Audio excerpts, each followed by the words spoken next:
Assalamualaikum warahmatullahi wabarakatuh. Salam sejahtera untuk kita semua. Perkenalkan, nama saya Khairunisa, peserta Rasar CPNS tahun 2022, golongan 3, angkatan 23, kelompok 3 NDH 28, PPSDMD Provinsi Kalimantan Selatan. Pada kesempatan kali ini saya ingin menyampaikan tentang analisis isu terkait upaya mewujudkan smart governance dengan perspektif manajemen ASN dan smart ASN dengan tutor Bapak Ahmad Riyadi MPC Psikolog. Langkah-langkah pemecahan isu atau masalah. Yang pertama, identifikasi isu atau masalah. 2. Penggambaran kondisi saat ini. Ketiga, analisis dampak jika isu tidak diselesaikan. Dan 4. Gagasan kreatif untuk menyelesaikan isu. Dengan jabatan calon ahli pertama pengawas penyelenggaraan urusan pemerintahan di daerah pada Inspektorat Daerah Kabupaten Hulu Sungai Selatan, saya diamanahi tugas di Subbagian Umum dan Kepegawaian sebagai pengelola kepegawaian dengan ikhtisar jabatan melakukan kegiatan yang meliputi penyiapan bahan, koordinasi, dan penyusunan laporan di bidang pengelolaan kepegawaian sesuai dengan juknis untuk kelancaran pelaksanaan pekerjaan.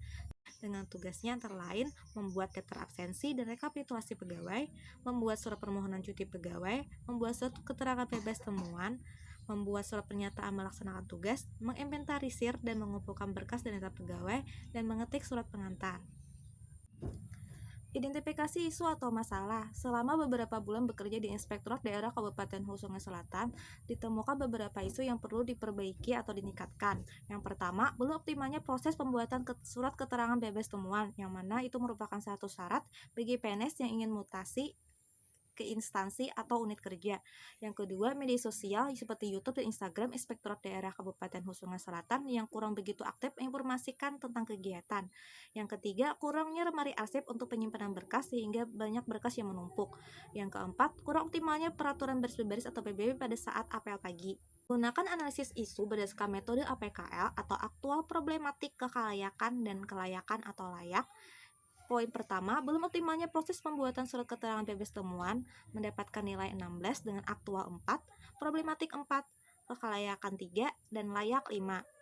Yang kedua, media sosial Inspektorat Daerah Kabupaten Hulu Sungai Selatan kurang begitu aktif menginformasikan kegiatan dengan total poin 11 dengan aktual 2, problematik 3, kekalayakan 3, dan kelayakan atau layak 2. Yang ketiga, kurangnya yang lemari arsip untuk penyimpanan berkas mendapatkan nilai 13 dengan aktual 3, problematik 3, kekalayakan 3, dan kelayakan atau layak 4. Dan yang terakhir, kurang optimalnya peraturan baris-baris pada saat apel pagi dengan nilai 8 dengan aktual 2, problematik 2, kekalayakan 2, dan kekalayakan atau layak 2. Dengan kesimpulan yang memenuhi nilai tertinggi yaitu belum optimalnya proses pembuatan surat keterangan bebas temuan. Analisis SWOT. Strength atau kekuatan yaitu sumber daya manusia Inspektorat Daerah terampil, proses pembuatan surat keterangan bebas temuan berjalan sesuai prosedur dan tertib administrasi. Yang kedua, weakness atau kelemahan yaitu pemohon surat kurang teliti dalam pengetikan surat. Apabila ada kesalahan dalam surat pengantar, proses perbaikan dari pemohon surat lambat.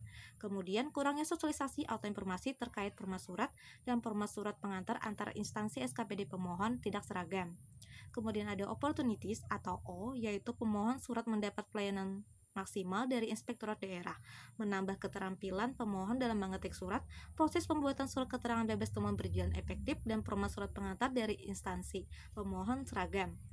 Dalam hal ini, ancamannya yaitu proses penyelesaian memakan waktu yang lebih lama dan menurunnya pelayanan maksimal dari Inspektorat Daerah. Penggambaran kondisi saat ini dengan isu belum optimalnya proses pembuatan surat keterangan bebas temuan. Yang pertama, adanya kesalahan pengetikan pada keterangan nama. Yang kedua, adanya kesalahan perihal surat pengantar.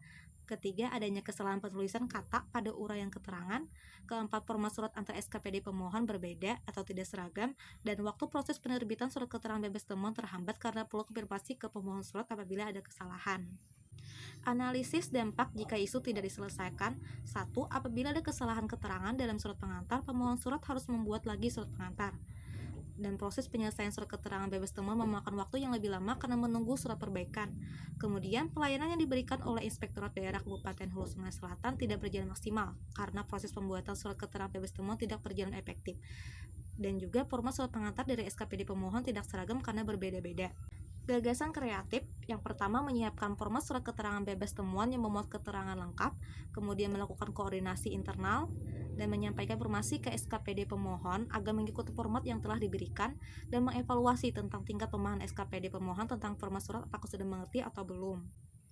Rencana kegiatan dengan merancang format surat permohonan bebas temuan yang memuat keterangan lengkap dengan tahapan kegiatan. 1. Melakukan konsultasi dan koordinasi dengan mentor. 2. Membuat format surat permohonan bebas temuan. 3. Menyampaikan informasi ke SKPD pemohon agar mengikuti format yang telah disampaikan. Dan 4. Mengevaluasi tentang tingkat pemahaman SKPD pemohon tentang format surat. Dengan hasilnya, SKPD pemohon mengetahui dan mengikuti prosedur administrasi surat. Kemudian format surat permohonan bebas temuan semua SKPD pemohon seragam dan sama. Kemudian proses pembuatan surat keterangan bebas temuan berjalan efektif dan SKPD pemohon surat mendapat pelayanan maksimal dari Inspektorat Daerah.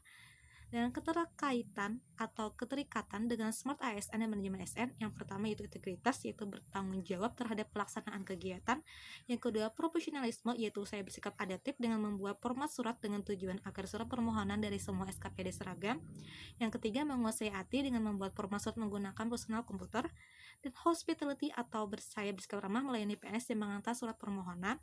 Kemudian networking, saya melakukan koordinasi dan konsultasi dengan mentor.